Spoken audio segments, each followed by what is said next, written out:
ගාල්ල මහනගර සභාවට ශ්‍රී ලංකා පොත්ජන පිරිමුණෙන් නියෝජ්‍ය නගරාධිපති ලෙස පත් වූ ප්‍රියන්ත ගොඩගම මහතාගේ පක්ෂ සමාජිකත්වයේ අත්හිටුවා තිබේ. ශ්‍රී ලංකා පොත්ජන පිරිමුණේ මහලේකම් නීතිඥ සාගර කාර්යවසම් මහතාගේ අත්සනින් යුතුව නිකුත් කර ඇති නිවේදනයේ මේ බව දැනුම් දී තිබේ.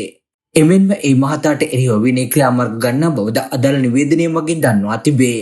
ගාල්ල මහනගර සභාවේ නගරාධිපතිවරයා සහ නියෝජ්‍ය නගරාධිපතිවරයා තෝරාපත් කර ගැනීමේ ඡන්ද විමසීමේදී කටයුතු කළ යුතු ආකාරය පිළිබඳව පක්ෂය විසින් දැනුවත් කර තිබේ.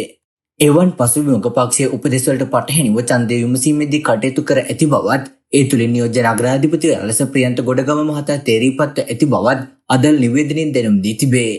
ඒ අනුව වහම ක්‍රියාත්මක වන පද ශ්‍රී ලංකා පොත්ජන පිරිමුණේ පක්ෂ සමාජිකත්වයේ අත්හිටුවන අතර පක්ෂයේ හොබවන සියලු තනතුරු සහ වගකීම් සම්බන්ධයෙන් ඇති අයිතියද අහිමි වන බවද දැනුම් දීමේ සඳහන් වෙයි.